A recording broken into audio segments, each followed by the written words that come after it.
Subject is human nature basically good? It is so obvious that the answer is no, that one has to ask, how do people believe otherwise? So I Googled, are people basically good?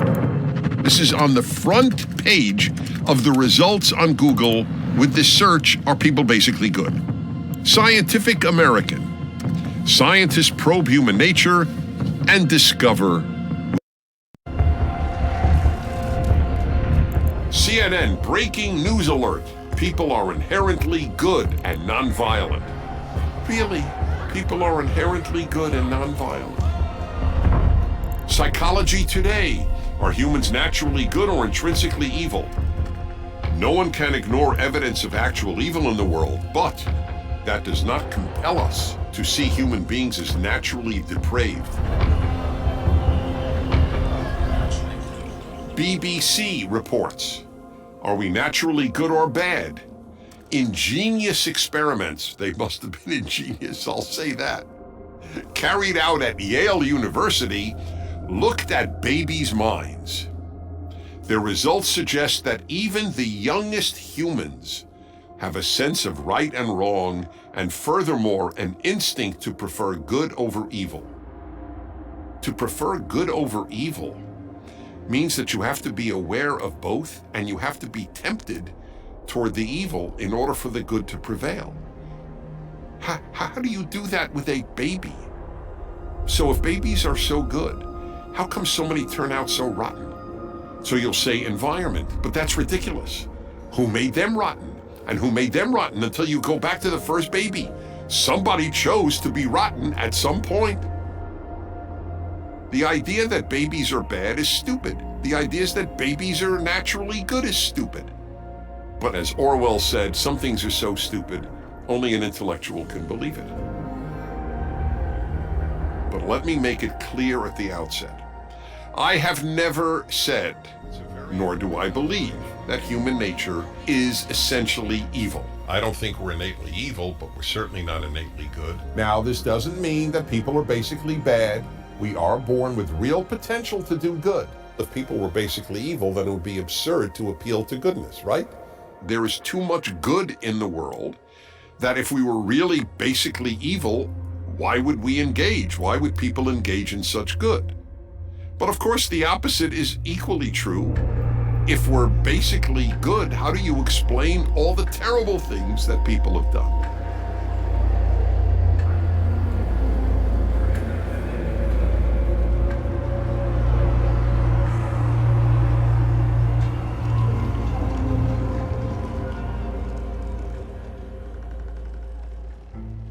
So, where did we get this idea that people are basically good? It's an Enlightenment era idea. 19th century, 18th century, France especially.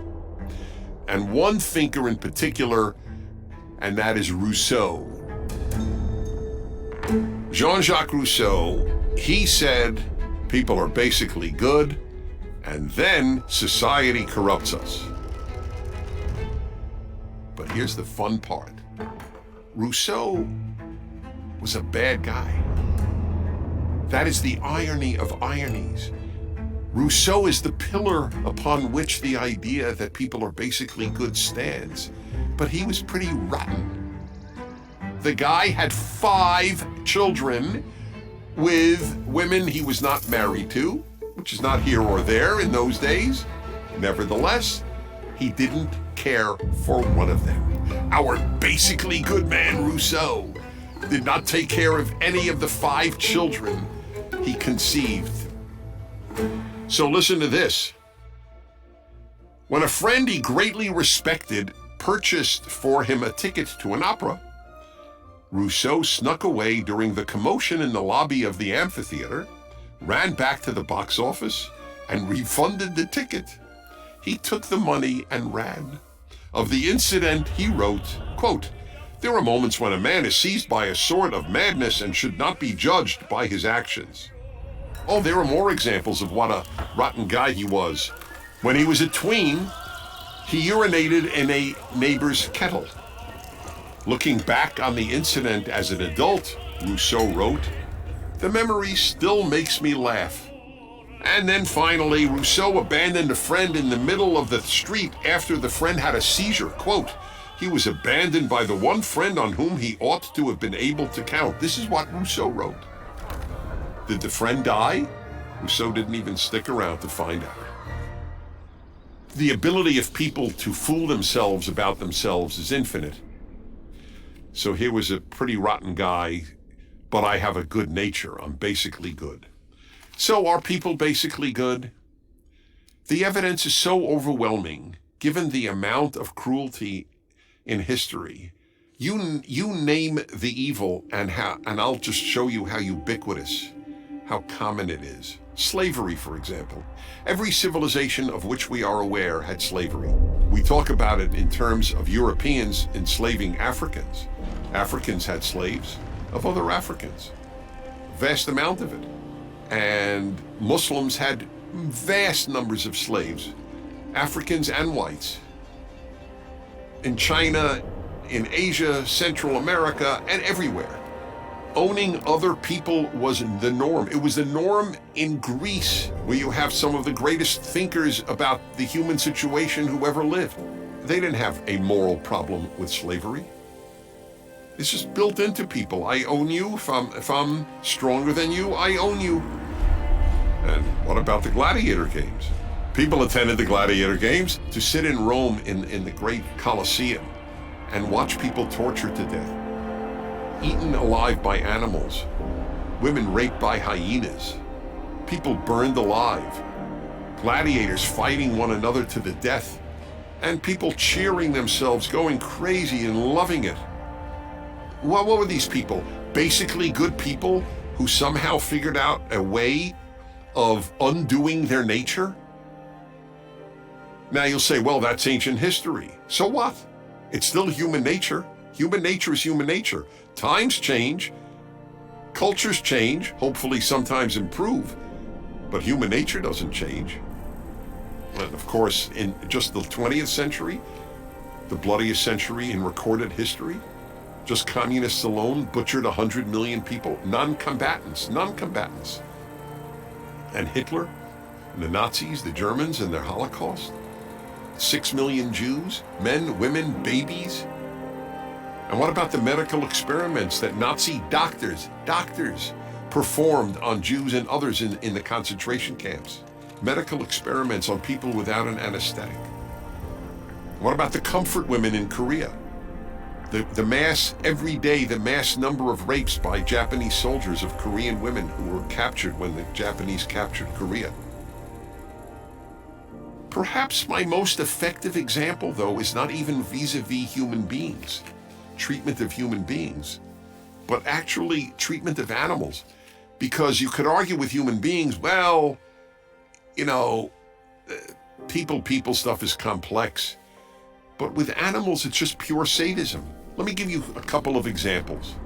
In a book titled The Enlightenment by Richie Robertson, what we would consider appalling cruelty to animals was commonplace.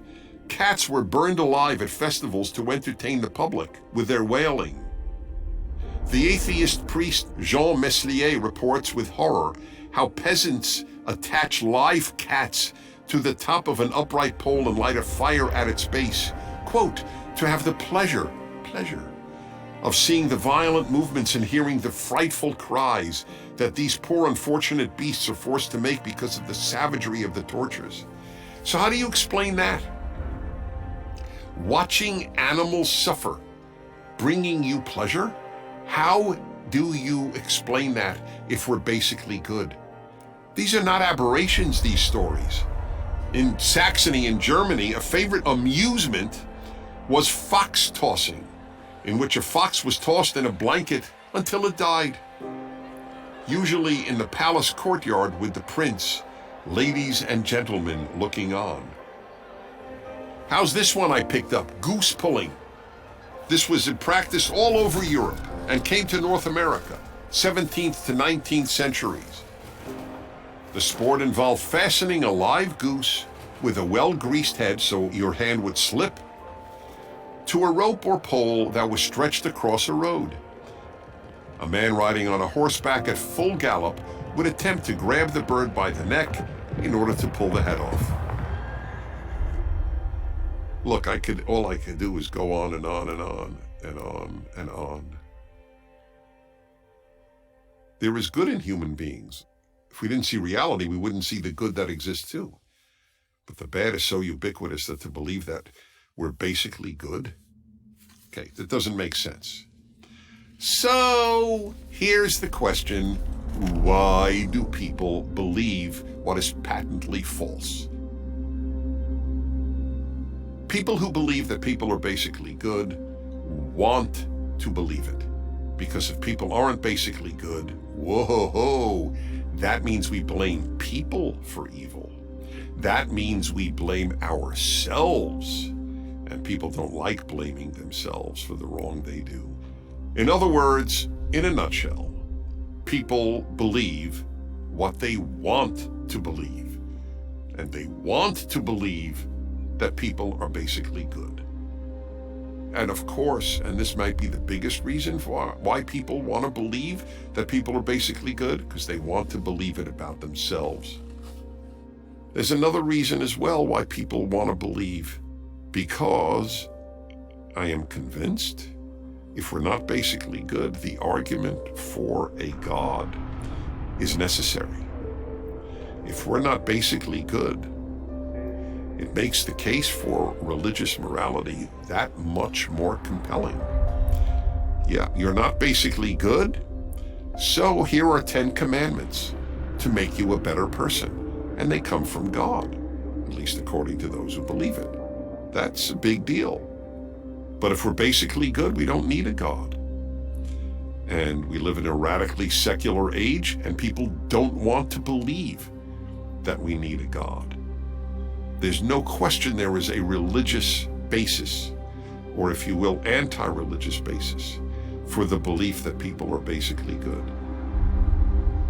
The most famous figure of the French Enlightenment, Voltaire, was a very well-known atheist.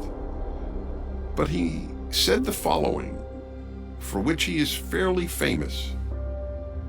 Quote, "I want my lawyer, tailor, valets, even my wife, to believe in God. I think that if they do, I shall be robbed less and cheated less." As I have often pointed out, for those who think God is unnecessary for morality, I always ask them a question. I've asked this for dozens of years. Imagine you have rented a car and you're in a city that you're completely unfamiliar with, and your car breaks down, and it's midnight, and you see 10 men walking toward you. Would you or would you not be relieved to know that they had just attended a Bible class? Voltaire was right. He wanted the people in his life to believe that there was a God who judged them and a God who gave them commandments on how to be a better human being. You know, the most famous line from the Bible is probably "love your neighbor as yourself," but nobody quotes the end of the verse. Leviticus 19:18. "Love your neighbor as yourself. I am God." I'm God telling you to love your neighbor as yourself. That's a lot more effective than you're telling yourself, love your neighbor as yourself.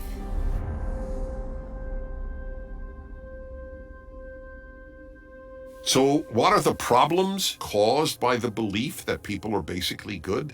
There are really bad upshots. Well, one of them is we blame outside forces instead of the people who do evil. That is so common. In America, at the time of this broadcast, when we speak about murder in America, it is not the murderers who are blamed. It is racism, poverty, and guns. But not the murderer. Isn't that fascinating? I blame the murderer. You didn't control yourself.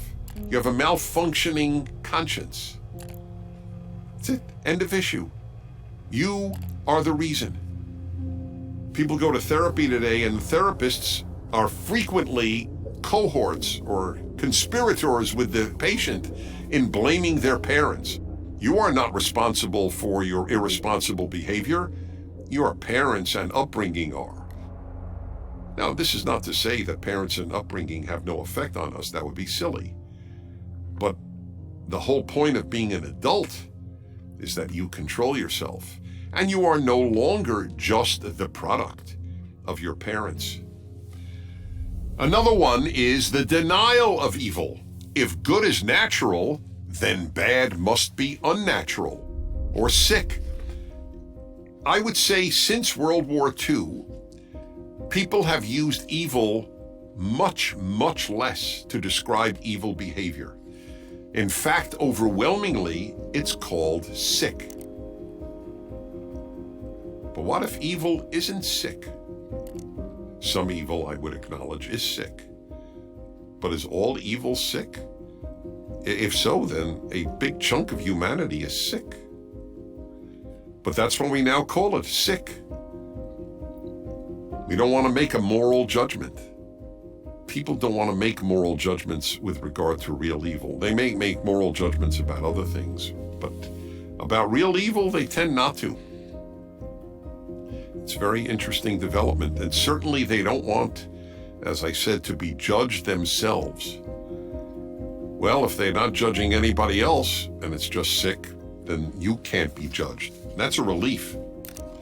Parents and teachers who believe that people are basically good will not feel the need to teach children how to be good. Why teach what comes naturally? This is another terrible consequence of the belief that people are basically good. We don't teach goodness, right? If you're naturally musical, we don't have to teach you much music. If you're naturally good, we don't have to teach you goodness. And that's exactly what has happened in parenting, for many decades now. Children are not taught to be good. Children are just loved up and told how good they are. Like the sign in an elementary school class that I saw in the New York Times, "The world is a better place because you're in it." That's the stuff that we tell kids. How about just making it a question? Is the world a better place because you're in it? I would have no problem with that sign. We want to teach children to think, I've got to be a good person, and that's a tough road to hoe. By the way, if we're basically good, why do we have so many laws? Ever strike you as bizarre? The reason we have so many laws is obvious. It's because people violate them.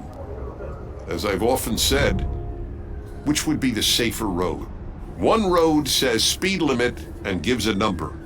Another road says speed limit, just travel as your heart desires. People basically good? We don't teach goodness. And yet even the parents who don't think they teach goodness, and they don't, they still say to their kid, I hope at least they do, say thank you. How many times has the average parent said to their child, say thank you, say please? Now, folks, if we're basically good, aren't we grateful whenever something kind is done to us? Wouldn't we, of our own volition, say thank you? Why do you have to tell a child literally thousands of times, say thank you? Because gratitude, believe it or not, isn't natural. That's right, you even have to be taught this most basic human sentiment, gratitude. So, parents and teachers don't teach kids how to be good. They teach them how to fight society, bigotry, intolerance, capitalism, racism, inequality, and the whole list of alleged evils of the society in which they live. So, are they going to become a better human being? Look, there are certain times where you have to battle an evil of society. But sometimes the bigger problems are inside of you, not outside of you. Selfishness, greed, cowardice, conformity, laziness, You don't have to battle any of those traits in yourself. You are naturally altruistic, naturally industrious, naturally kind, naturally courageous. Human nature is not courageous. Courage, except for a very tiny number of people, needs to be cultivated. All of these things need to be cultivated. That is my point. Another terrible consequence is, therefore, people don't battle all these awful parts of their nature. Who doesn't have that list? And you could probably fill in a lot more. My dad used to tell me all the time how lazy I was. He was right. As it happens, he was right. And it's a good thing he told me, because I've spent my life battling laziness. I've done it fairly successfully. I still love playing more than working, but I work a lot. I've produced a lot, I think. And had I not known that I had to battle laziness, I'd have stayed lazy. How do you know how to be better if you don't know what to battle? But if you think you're basically good, there's nothing to battle, so you won't get good. This is such an elementary point about life. Why isn't it obvious to everybody? We who were raised in traditional religious homes and schools know we have to work on being a good person. It isn't easy. It's as tough to be a good person as to be a good pianist. And how much time do you have to spend practicing piano to be a good pianist? Well, that's how much time you have to spend practicing being a good person. It doesn't come naturally. Maybe in a handful of people it comes naturally, just like it comes naturally in a handful of people to be a good pianist. But 99% of us have to study piano, and 99% of us have to study goodness. There's another bad consequence to believing people are basically good. We don't think wisdom is necessary. You can't be a good person without wisdom. It's not possible. Good intentions don't make good people. They're almost irrelevant. Very few people have bad intentions. When people believed that people were not basically good, they devoted their lives, and certainly children's lives, to teaching wisdom, learning wisdom. Wisdom is how to navigate life. It is how to pursue character, how to be a better human being. How many parents raise their children to be good human beings? They raise their children to be good students, good athletes, but not good people. Why would you do that? They're already good, right? They come out of the womb, as these studies show, babies are just saintly.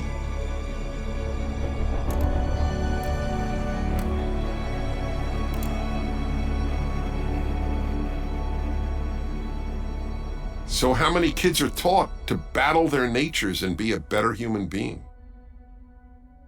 And how many are given wisdom? We live in the age of non-wisdom and of anti-wisdom. The consequences are awful. I'd also like to thank Dennis Prager, who's here tonight, for participating in this evening's debate. I debated a rabbi in Los Angeles who wrote an article that people are basically good, and it so disturbed me that an Orthodox rabbi would write such an article. And on this particular topic, I think Dennis is totally and completely wrong. When the religious start believing nonsense that the secular believe, we're in trouble. I remember one of the examples he gave that to prove that people are basically good is during the Russian invasion of Ukraine. He went there, to his great credit. I salute him for doing so. And he was at the Polish border. And he met a Pole who had just left everything and gone to help Ukrainians. He said, "I'm here to help the refugees." I said, "Why?" He said, because there's people in need. "When did you arrive?" He said, "The war started on the 24th of February. I was here on the 26th. And that was his example of, see, people are basically good. I don't exactly understand. It's like saying, look at Beethoven, people are basically musical. That a handful of people will do something exemplary doesn't mean that the human species is basically good. And here's another sobering thought. Do you even know how good you are or anybody else is until you're tested? I have watched you for hours. I asked a truly great man, in my opinion, Jordan Peterson. I asked him a question. Do you think that we really know a person's character until they're tested? And he said no. He didn't even have to think about it. And that's a very sobering thought. Most people are tested. Some are really big tests, some are smaller tests, but most people are tested. I'll give you an almost everyday example. During a divorce, how do you treat your ex-spouse? Morally or unethically? That's a test. A friend of mine is going through a divorce. He was married about 25 years. And I knew his wife, a truly sweet woman. I always enjoyed being with her. And he said to me, you know, the worst part about what's going on now in the divorce battle is not the battle, is not the money. He's been successful monetarily. It's that I now think I didn't know my wife for 25 years. Because she was never tested.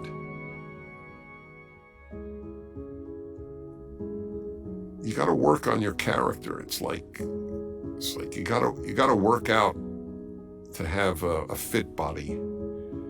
You've got to work out your character. But again, you don't have to do any of these things if you're basically good. The belief is nonsense, and the consequences are awful. The most important question society can ever ask is, how do we make good people? It's the single most important question. But you'll never ask it if you think we start out good.